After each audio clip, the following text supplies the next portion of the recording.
Pride and Prejudice by Jane Austen, Volume 1, Chapter 4. When Jane and Elizabeth were alone, the former, who had been cautious in her praise of Mr. Bingley before, expressed to her sister how very much she admired him. "He is just what a young man ought to be," said she, "sensible, good-humored, lively, and I never saw such happy manners, so much ease, with such perfect good breeding." "He is also handsome," replied Elizabeth, "which a young man ought likewise to be, if he possibly can.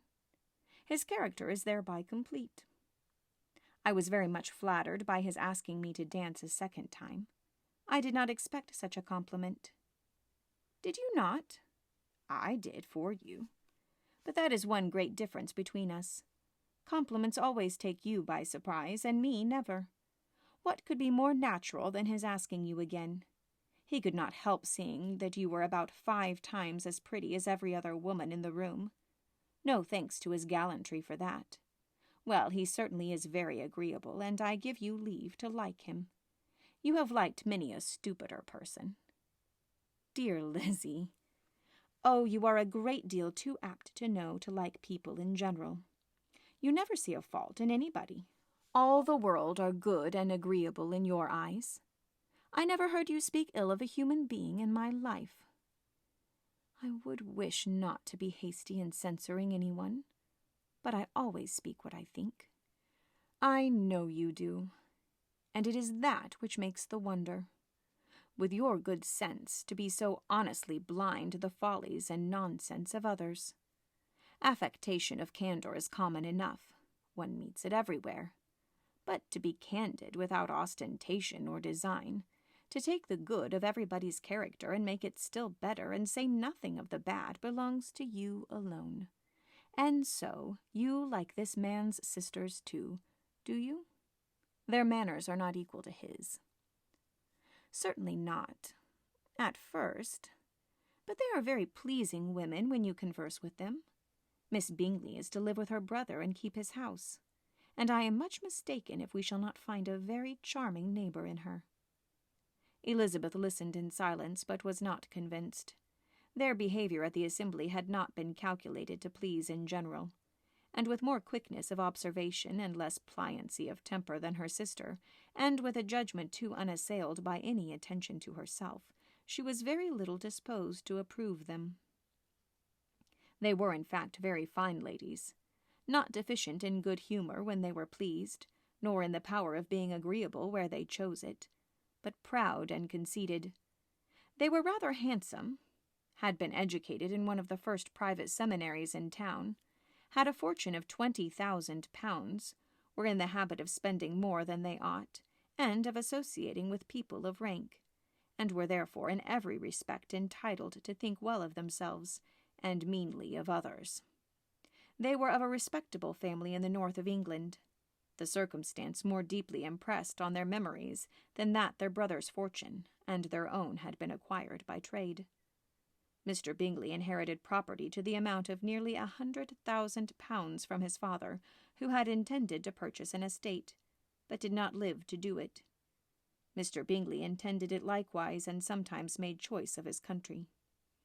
But as he was now provided with a good house and the liberty of a manor, it was doubtful to many of those who best knew the easiness of his temper, whether he might not spend the remainder of his days at Netherfield and leave the next generation to purchase.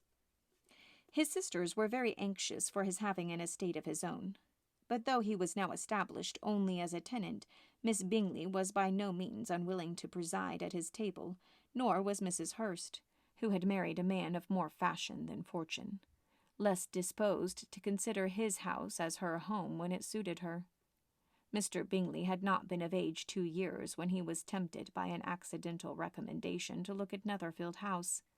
He did look at it and into it for half an hour, was pleased with the situation and the principal rooms, satisfied with what the owner said in its praise, and took it immediately. Between him and Darcy there was a very steady friendship, in spite of a great opposition of character. Bingley was endeared to Darcy by the easiness, openness, docility of his temper, though no disposition could offer a greater contrast to his own, and though with his own he never appeared dissatisfied. On the strength of Darcy's regard, Bingley had the firmest resilience, and of his judgment the highest opinion. In understanding, Darcy was the superior. Bingley was by no means deficient, but Darcy was clever. He was at the same time haughty, reserved, and fastidious, and his manners, though well-bred, were not inviting. In that respect his friend had greatly the advantage. Bingley was sure of being liked wherever he appeared.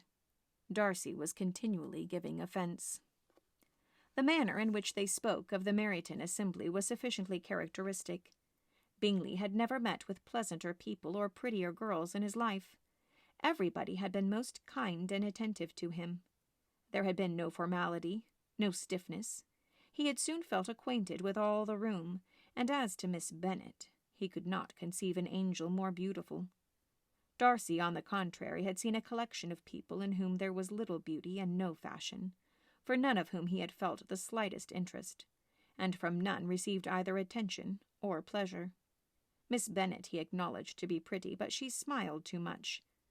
Mrs. Hurst and her sister allowed it to be so, but still they admired her and liked her, and pronounced her to be a sweet girl, and one whom they should not object to know more of. Miss Bennet was therefore established as a sweet girl, and their brother felt authorized by such commendation to think of her as he chose.